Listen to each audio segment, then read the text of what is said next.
Hello दोस्तों, welcome to my YouTube channel माँ associate. Income tax भरने वालों के लिए खुशखबरी। अब 10 लाख इनकम पर भी नहीं देगा होगा 1 रुपये भी टैक्स। क्या ये सत्य बात है? क्या ऐसा हो सकता है? तो हाँ जी, बिल्कुल ऐसा हो सकता है। हम इस वीडियो में आपको बताएंगे। अगर आपकी इनकम भी 10 लाख है तो भी आपको 1 भी रुपये टैक्स देना नहीं पड़ेगा। वो क्या है वो हम वीडियो में आपको आखिर तक बताएंगे। आप वीडियो के आखिर तक बने रहिए। और सबसे पहले चैनल पर पहली बार आए तो चैनल को सब्सक्राइब जरूर करें। हमारे चैनल पर PF, ESI, income tax, GST, banking के रिलेटेड वीडियो बनाई जाती हैं।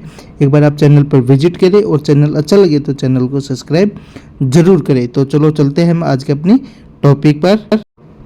Income tax rule. अब 31 जुलाई से पहले करोड़ों टैक्स पेयर के लिए बड़ी खुशखबरी आ रही है।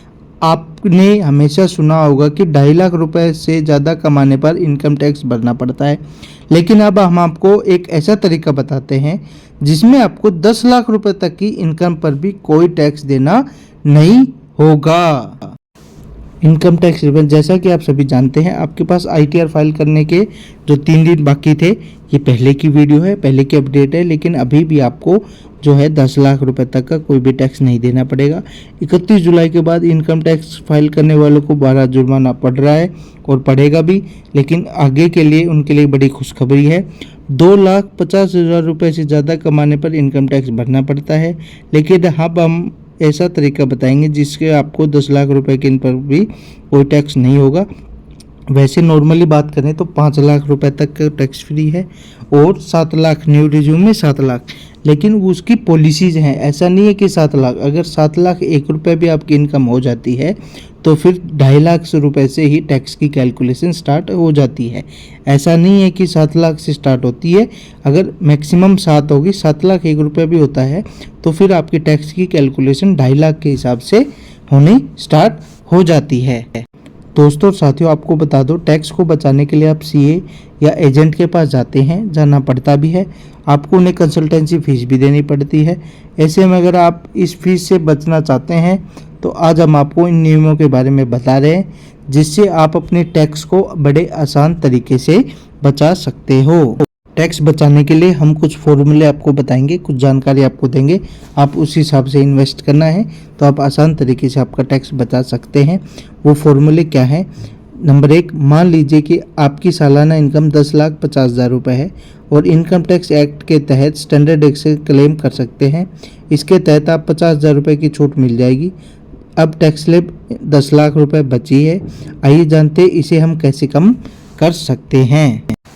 दूसरे नंबर पर, अब आप आयकर विभाग अधिनियम की धारा 80C के तहत 1.5 लाख रुपए का क्लेम कर सकते हैं। इसके तहत आप LIC, PPF, बच्चों की ट्यूशन फीस, म्यूचुअल फंड और EPF में निवेश किए गए पैसों का क्लेम कर सकते हैं। इसके अलावा आप होम लोन की अमाउंट को भी, जो इंटरेस्ट अमाउंट को भी कैलकुलेशन करके क्लेम ले सकते हैं। अब आपकी टैक्स स्लैब इनकम 8,50,000 रुपये रह जाती है। तीसरे नंबर पर, अब आप नेशनल पेंशन स्कीम NPS में 50,000 रुपये का निवेश कर सकते हैं। इसके तहत आप 80CCD 1B के तहत क्लेम कर सकते हैं। इस तरह बच्चे आपके 8 लाख रुपए आय बचती है। और इसे कैसे कम किया जा सकता है, आइए उसको भी हम जान लेते हैं। अब 4th नंबर पता है, अब आप आयकर अधिनियम की धारा 24B के तहत 2 लाख रुपए क्लेम कर सकते हैं। यह छूट आपको तब मिलती है जब आपने अपना अमाउंट होम लोन के ब्याज के रूप में भुगतान किया है। इस तरह अब आपको 6 लाख रुपए की आई टैक्स देनी होगी। अब आपकी अमाउंट जो 6 लाख हो गई।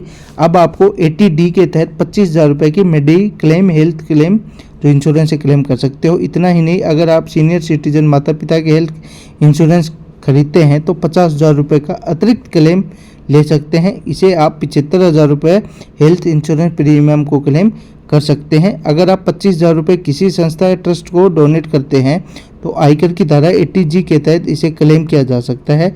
अब आपकी जो टैक्सेबल इनकम रह गई 5 लाख रुपये बच जाती है। दोस्तों साथियों, सबसे लास्ट में, जिन लोगों की इनकम 2,50,000 रुपये से 5 लाख रुपए के बीच होती है उन्हें टैक्स नहीं भरना पड़ता, क्योंकि सरकार इस आय पर 5% की छूट देती है।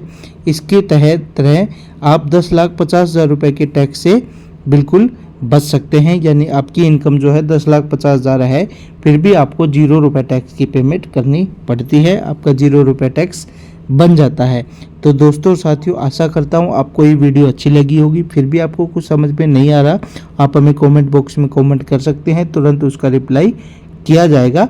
और अगर चैनल पर पहली बार आए तो चैनल को सब्सक्राइब जरूर करें। जय हिंद, जय भारत, धन्यवाद।